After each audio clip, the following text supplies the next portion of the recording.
दोस्तों, जैसे कि आप देख रहे हैं मेरे पीछे जो है वो मेन गेट बोला जाता है, मगर वो रूमों में ओनली फॉर नहाने के लिए। वॉशरूम वगैरह में कहीं भी ये पानी का डिस्ट्रीब्यूट के लिए खड़े हैं, दुआएं चल रही है, लोग बाबा से आस्था लगाए हुए। हेलो दोस्तों, अस्सलाम वालेकुम, नमस्ते, सत श्री अकाल। मैं हूं नाज और स्वागत है आपका मेरे यूट्यूब चैनल नाज मैनू में। जैसे कि आप जानते हैं कि मैं नागपुर आ चुकी हूँ बाबा ताजुद्दीन सरकार की वहाँ सलामी पेश करने के लिए। इससे पहले हम सला बाबा सैलानी में थे, वहाँ से कूच होके यहाँ आए और मैंने बताया था कि मैं आपके साथ ये ब्लॉग चेक करूँगी। तो सबसे पहले जब मैं यहाँ पहुँची तो बाबा जान का सलाम पेश हो रहा था। मैंने सलामी पेश की, अपनी खुद की सलामी पेश की और मैं फिर सोचा आपसे मुखातिब हूँ। दोस्तों, जो सलामी के वक्त का वक्त जो होता है ना, इतना शांत और इतना पीसफुल होता है कि पूछो नहीं।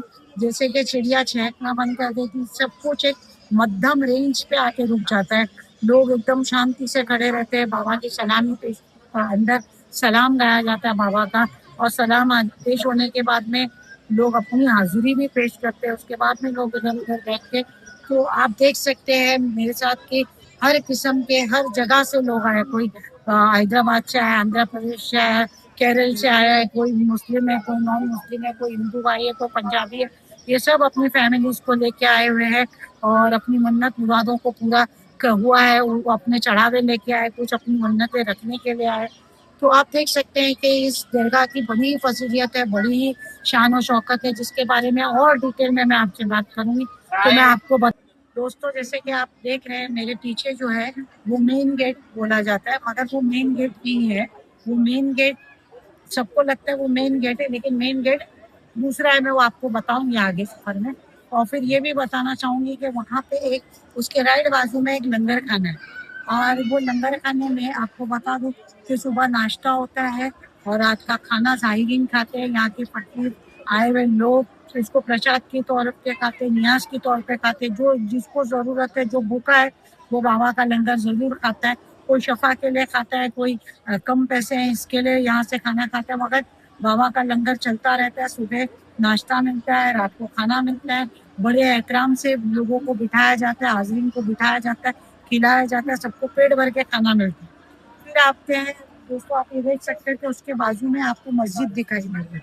ये है मस्जिद, जो बाबा की मस्जिद है। अंदर बाबा की बग्घी रखी हुई है, बाबा की बग्घी है उस मस्जिद में। और यहाँ पे मुसाफिर और जितने भी आते हैं सलामी पेश करने के लिए, वो सब लोग इस मस्जिद में नमाज पढ़ते हैं। फिर उस मस्जिद के से आगे अगर आप आते हैं तो आपको दिखाई दे रहा होगा कि पीछे एक यहाँ पे एक और वजू खाना है। तो वजू खाना जो है, यहाँ पे लोग अपना वजू बनाते हैं, फ्रेश होते हैं। वहाँ पे थोड़ा सा वजू खाने के उस साइड जाएंगे तो फ्रेश होने के लिए वॉशरूम वगैरह का भी इंतजाम है। और उसके साइड बाजू में है ना, दूधिया कुआं है, जहाँ कहा जाता है कि अब सरकार ने बाबा ताजुद्दीन ने जो है ना अपने पैर भिगोए थे और छपक छपक ऐसे 2-3 बार किया था। उसके बाद से उस कुएं में दूध की नहरें आने लगी थी और उस कुएं में हमेशा दूध रहता था।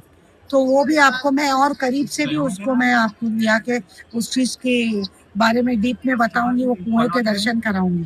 फिर देखते हैं, ये जैसे कि आप देख पा रहे हो कि ये जो है मेरे पीछे जो है ये गेट है, जिसको अदर दूसरा गेट कहते हैं, मगर ये मेन गेट है जहाँ से बाबा आए थे।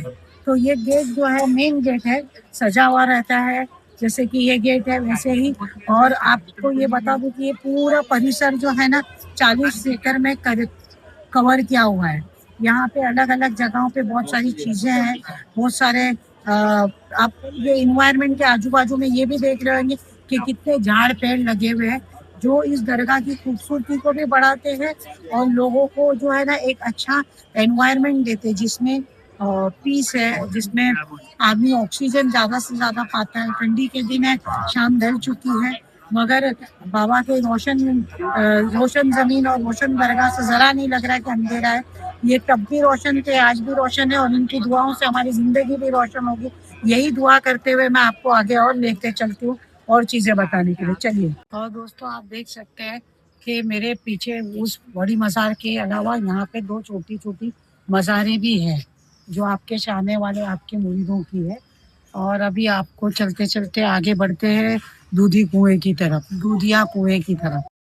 और दोस्तों, ये जो बाबा का दूधिया कुआं है, इसका अब थोड़ा अपग्रेडेशन कर दिया गया है।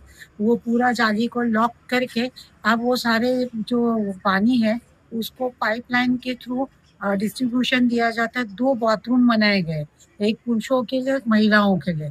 जो लोग मतलब जो जेंट्स में अगर कोई बीमार है, परेशान है, उसकी कोई तकलीफ जाती नहीं है, तो वो बंदा जाता है, कुछ मिनिमल उसके चार्ज होते हैं और वो चार्ज पे करके वो वहाँ पे नहा सकते हैं। और वैसे ही औरतों को भी अलग से बाथरूम दिया हुआ है टोटली।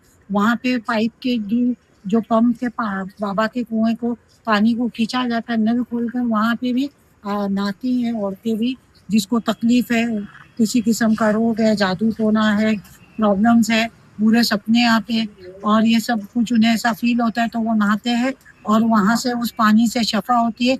और हाँ दोस्तों, ये पानी जो है सिर्फ नहाने के लिए डिस्ट्रीब्यूट होता है, दो बाथरूमों में, ओनली फॉर नहाने के लिए। वॉशरूम वगैरह में कहीं भी ये पानी का डिस्ट्रीब्यूशन नहीं है। यहाँ पे पानी पहले खुला था तो बहुत मैस होता था, दरगाह का परिसर पानी पानी हो जाता था, लोग नहाते थे वगैरह। तो इसको अपग्रेड करके दो बाथरूम बनाए गए, एक अलग लेडीज के लिए इस बाजू जेंट्स के लिए, और उसको पैक करके मोटरों द्वारा बाबा के कुएं का पानी खींचा जाता है। और जो, जैसे कि मैंने बताया, बीमार है, परेशान है, जादू टोनों से मुलविस है, किसी आसेब का साया वगैरह है, वो सारी चीजें बाबा के पानी के नहाते ही दूर हो जाती है, शफा हो जाती है, और आदमी निरोगी होके यहाँ से जाता है। तो चलो दोस्तों, और भी कुछ क्या बाबा के बारे में। दोस्तों, ये जो पीछे आप मेरे देख रहे हैं, ये बाबा ताजुद्दीन सरकार का मुसाफिर खाना है। तो ये सरकार के नाम से यहाँ बड़े कम कीमत में कमरा दिया जाता है। खाली 50 रुपीज़ पर कैंडिडेट इसका चार्ज है।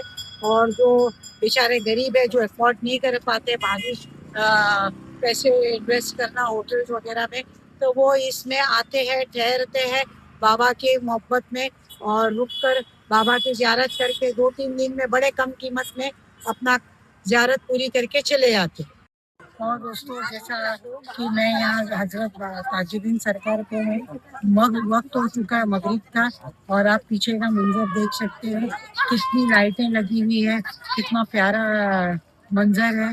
लोग यहाँ दुआओं के लिए खड़े हैं, दुआएं चल रही है, लोग बाबा से आस्था लगाए हुए आए हुए हैं, और इतना अच्छा लग रहा है, बच्चे खेल रहे हैं जैसे बाबा के घर पे हम आए, ऐसा फील आ रहा है। और इतना अच्छा लग रहा है ना कि चारों तरफ एक रौनक सी दिख रही है, रोशनी सी दिख रही है। और इस दरगाह का क्या ही कहना, तो इस दरगाह को वाकई में नाम के हिसाब से सरकार का ताजुद्दीन, वैसे ही ताज इस दरगाह का है। और हाँ दोस्तों, explore the world, #India first.